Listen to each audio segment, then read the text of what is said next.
everyone, it is me. I am back to basically take over where I left off on the last bit of information that I left you guys with. So in my last couple videos, it was talking about MEPS. So going to MEPS, taking the ASVAB test, getting through medical, kind of what that is like. It's very detailed on the hour by hour description of what we're doing, what we're expected to do, what you need to do to prepare. So if you are nervous about going to MEPS, you should definitely check that video out. And if you have any questions, please ask, because I've gone to MEPS twice already. So on my last video, I left off where I was really bummed because I had gone through the whole processing. I went and took the ASVAB the first day. I ended up getting a 45, which for me, because I have my GED, you must get at least a 50. So I knew from the moment that I got my test scores back that I was not able to continue.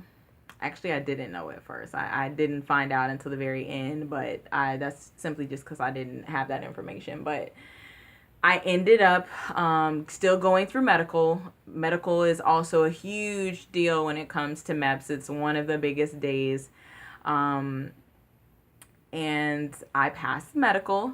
So they still allow you to go through, even if you don't have the score you need, because you can come back in 30 days and retake the test. And that's what I did.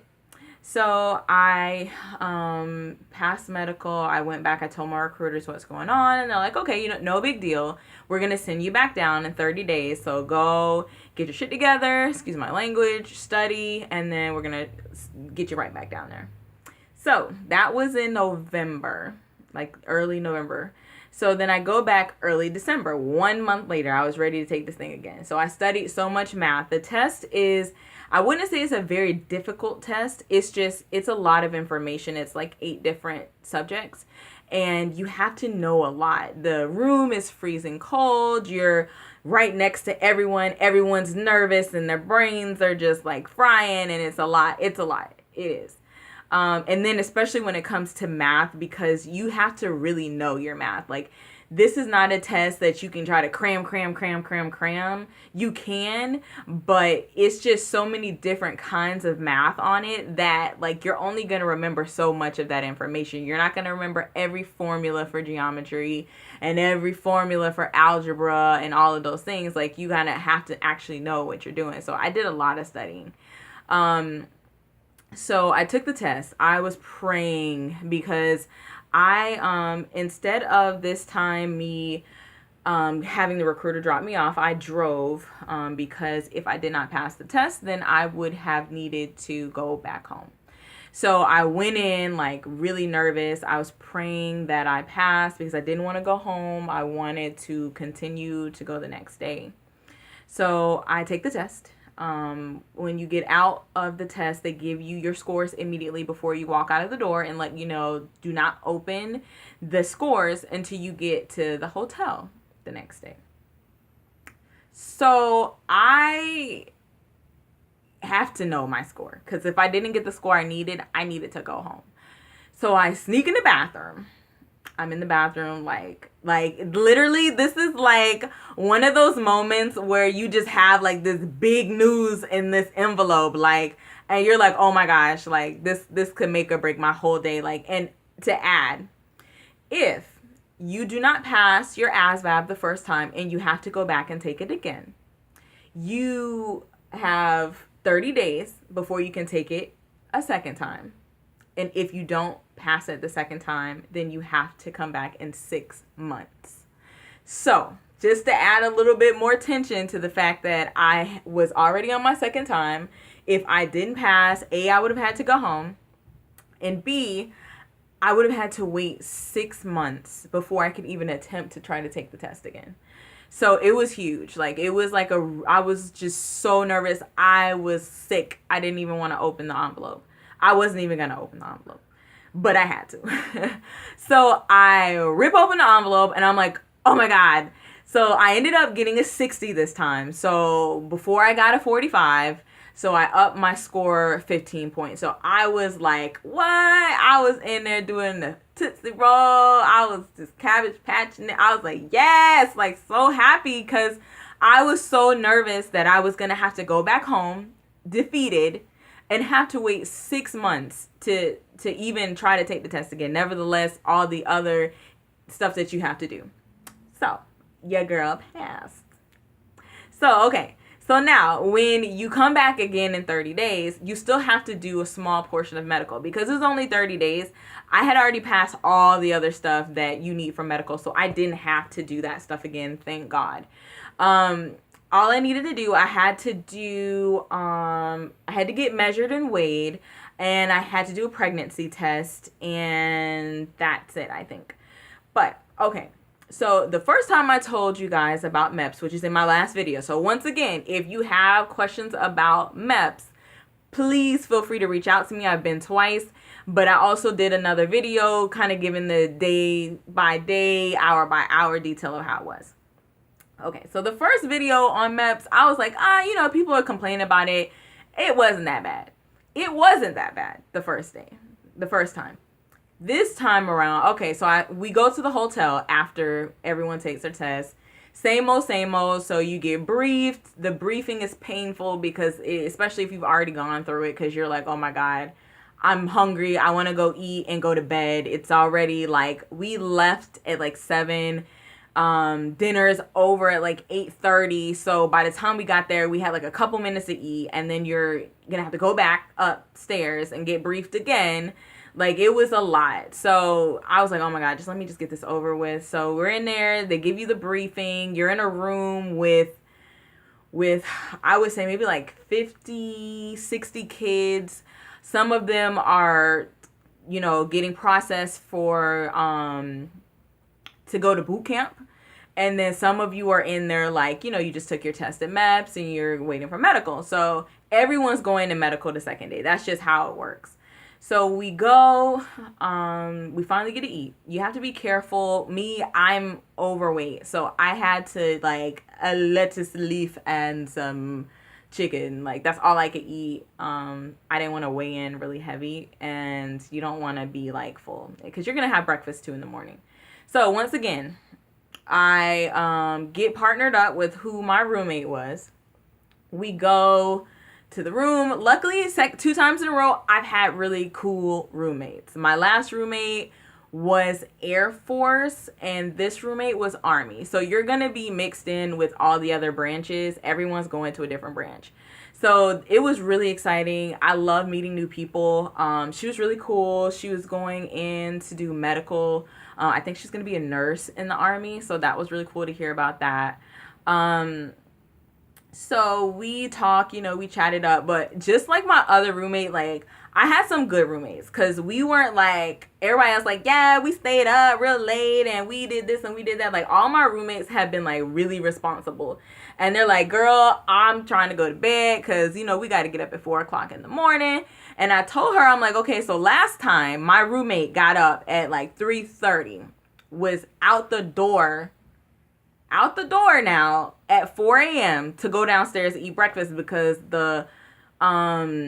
they say that the bus to come and get everyone comes at 5, but it really comes at like 4:45. So you have to be downstairs like this, because they're like, oh, well, we give you a wake up call at 4:20, and then you're supposed to be downstairs and make sure that you're eating by 4:30, 4:45, and then the bus comes at 5:10, 5:15. No. So I went downstairs. No, we left at the same time. So we went downstairs this time at around 4:15. 4:10, 4:15. There was already a line wrapped around the whole place. So it took us a minute. We probably didn't even get up to the breakfast buffet. It took us like maybe 10 minutes, maybe a little bit more. So be on time. Don't try to think, oh, well, I could just slide it. No, get your ass down there and get your breakfast and maybe sleep on your bag while you're waiting or something. But you want to already be downstairs. You don't want them to have to call you. So you want to be like heading out the door when that phone call comes in to wake you up. You don't want to be waking up when that phone call comes, because then you're already like 20 minutes behind everybody else. So we all go downstairs, we eat light breakfast, try not to eat too much because it's a long day and you don't want to be like full. You don't want to be hungry, so try to eat like eggs and maybe like some bread or some toast or something like that, but don't eat like a bunch of fruit because that's too light. It's just water. You're going to pee it out and then you're going to be starving. Eat a little sustenance, but not bacon and all of that other greasy stuff, because then you're going to get tired. So we eat, I want to say at like 4:45, they were like, all right, everybody line up. The bus is outside.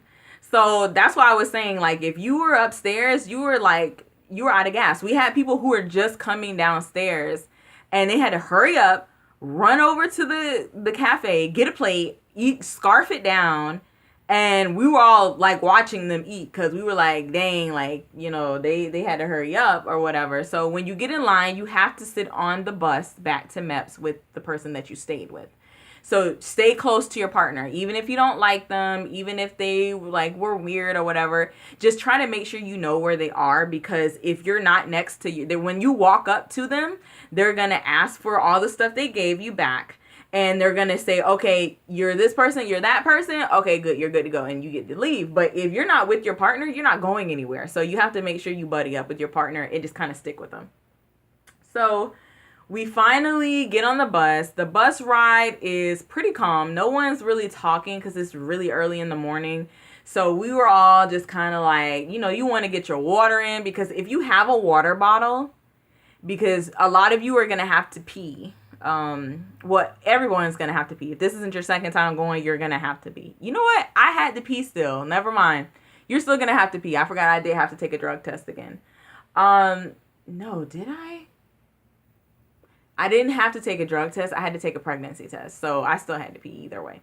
So try to drink as much as you can, but be careful, because if this is not your second time going, you're not going to be able to just go to the bathroom. Like, I was able to just go get it done and go get over with. But my first time, if you listen to the first video, like, I had to try to hold my pee for a really long time, and it was excruciating. It was the worst.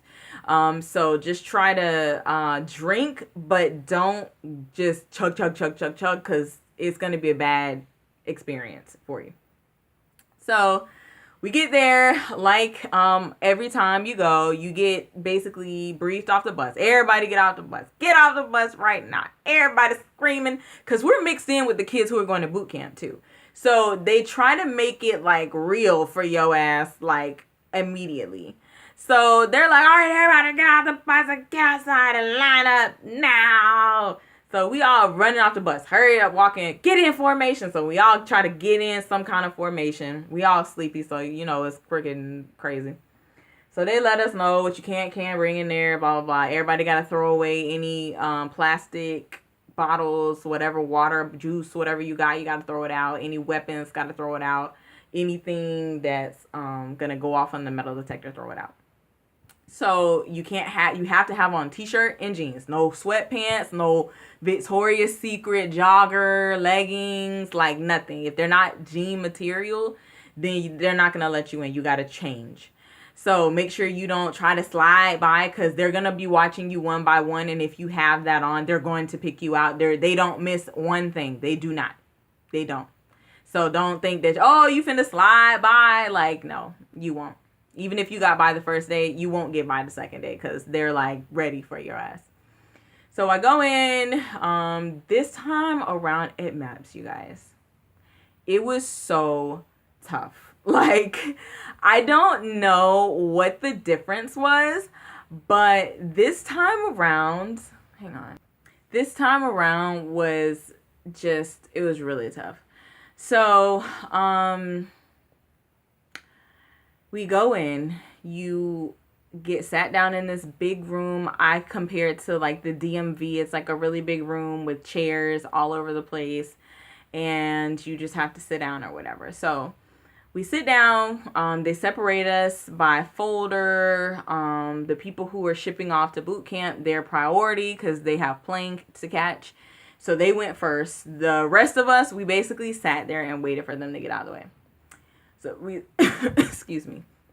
So we sit there, wait for them to get out of the way. They get, you know, started in the process. And then the people who are just, you know, their first day for medical, they go into the briefing room. That's the room where I told you guys I had to pee, and we were in there for like an hour and some change, and it was really, really, really shitty. So yeah, they get taken out. So there's some of us who were there second time. So we basically, like, I'll say this, like, it was a while the first time. We probably sat there for like an hour. And then once we sat there for like an hour, then we were like picked up. So we went, we did our little tests or whatever. But by this time, it might have been more than an hour. I don't know. Time is like in a warp in that place. Like, it feels like a long time, but it's even longer than what it feels. Like, by the time I actually got done with all the tests and everything, we got there at 5. It was probably like 9 o'clock. 9 o'clock is when I wasn't even done with all the tests. I was like just finishing up getting my pregnancy test done. You have like a lot of paperwork they got to sort out or whatever, and then you got to wait every station that you go to for your different tests and different information. You have to wait for those people to be done with other people and all of that. So all the waiting takes a long time, but because you're like on the move and stuff like that, you don't feel as bad. But it was a lot of fucking waiting this time. A lot. So I get the pregnancy test over with. I wait a while to get my measurement and weight taken and that kind of stuff. That took forever. And then I go to, what did I do after that? So then I have to go wait. So all that stuff is done. So then I'm basically just waiting to get my folder stamped and approved that I am medically fit and medically fit and capable of joining the United States Navy. So that was probably like another hour. So by this time it was like 11. So they give me my folder. They stamp it 100 times.